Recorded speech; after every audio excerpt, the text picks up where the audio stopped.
नमस्ते, मैं Mohit Kumar GK Jain school की हिंदी अध्यापिका आज आपके लेकर आई हूँ सुंदर सा एक लेसन जो हम नर्सरी में कविता के माध्यम से भी सीख चुके हैं। पर लेसन में जाने के पहले मैं आप सभी लोग से अनुरोध करना चाहूँगी कि प्लीज़ हमारे चैनल को सब्सक्राइब कीजिए, बेल का आइकन ज़रूर दबाएं, क्योंकि यही एक चैनल है जहाँ पर आपको फर्स्ट स्टैंडर्ड से लेकर 12th तक के बच्चों के लिए सभी एजुकेशनल वीडियोस उपलब्ध हैं, हिंदी और इंग्लिश में भी।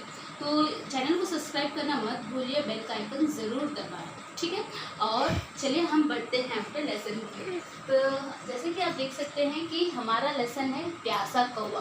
तो यही वो लेसन है बच्चों जिसके बारे में बात कर रही थी, जिसके बारे में हमने नर्सरी में एक कविता पढ़ी थी, प्यासा कौवा। याद है बच्चों आपको? चलिए उस कविता को एक बार दोहराते हैं।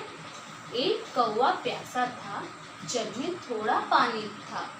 कौवे ने डाला कंकड़, पानी आया ऊपर। कौवे ने पिया पानी, खत्म उसकी कहानी। तो ये पोएम बहुत ही सबको याद होगा, बहुत ही पसंदीदा पोएम है कौवा से रिलेटेड। तो चलिए अब टाइम है कि हम 3rd स्टैंडर्ड में आ गए हैं, अब इसे हम गद्य के माध्यम से पढ़ते हैं। तो चलिए बच्चों हम अपने लेसन की ओर बढ़ते हैं। जैसे कि आप देख सकते हैं प्यासा कौवा लेसन का नाम है और 3rd स्टैंडर्ड के बच्चों के लिए ये लेसन है। तो चलिए हम इसे पढ़ते हैं। एक बार एक कौवा था, वह बहुत प्यासा था। वह पानी की तलाश में इधर उधर उड़ा, मगर उसे कहीं पानी नहीं मिला। थक कर वह एक पेड़ पर बैठ गया। पेड़ पर बैठकर उसने इधर उधर देखा। उसे पेड़ के नीचे एक घड़ा दिखाई दिया। कौवा घड़े के पास गया। उसने घड़े में देखा, घड़े में बहुत थोड़ा सा पानी था। उसकी चोंच पानी तक नहीं पहुंची। उसे एक योजना सूझी। उसने एक एक करके अनेक कंकड़ उठाए और उन्हें घड़े में डाल दिया। कहीं कुछ ही देर में पानी ऊपर आ गया। पानी पीकर उसने अपनी प्यास बुझाई और उड़ गया। तो जैसे कि आप देख सकते हैं कि गर्मी का मौसम है और आपको मालूम ही है कि गर्मी के मौसम में सबसे ज़्यादा प्यास लगती है। तो उसी तरह इस कौवे को भी गर्मी के मौसम बहुत प्यास लगी थी और पानी की तलाश में वह यहाँ वहाँ घूम रहा था, पर उसे पानी कहीं पर भी नहीं मिला। तो थक हार कर वह एक जंगल में गया और एक पेड़ के नीचे के पेड़ पर सुस्ताने लगा।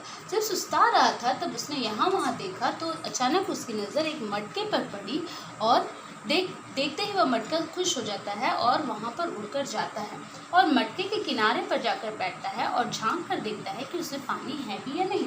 तो जब वह देखता है तो उसमें पानी रहता है, पर बहुत थोड़ा सा रहता है, इसके कारण उसकी चोंच अंदर तक नहीं जा पा रही थी।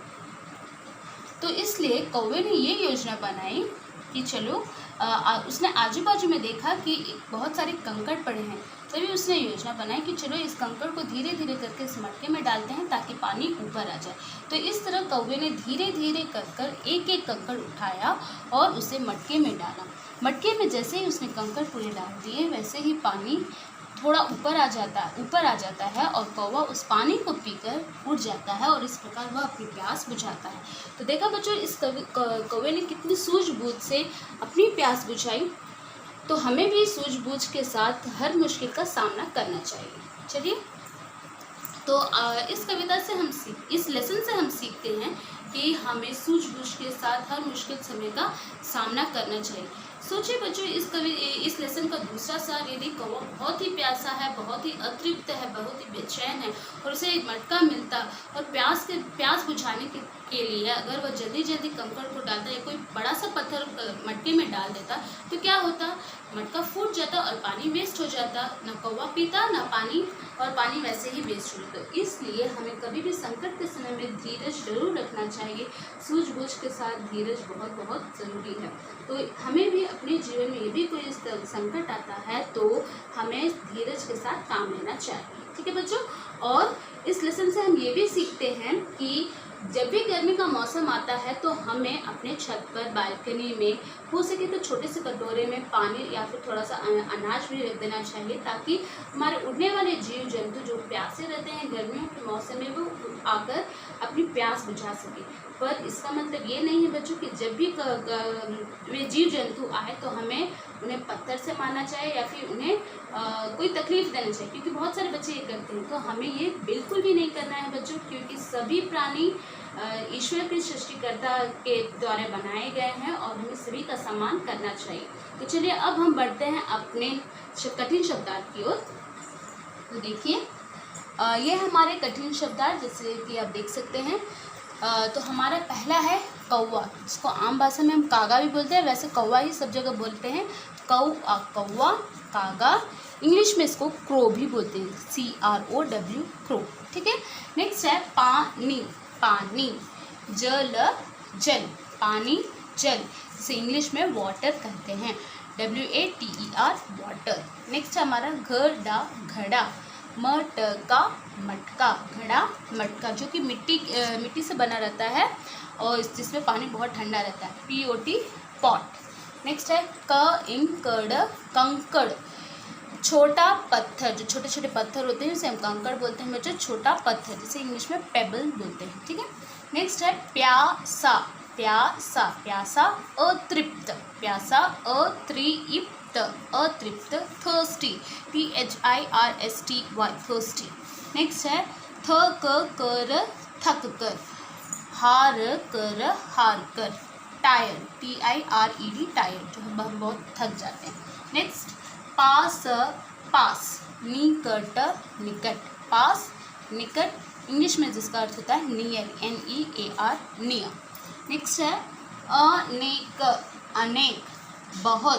अनेक, बहुत, बहुत, मैनी, MANY, मैनी।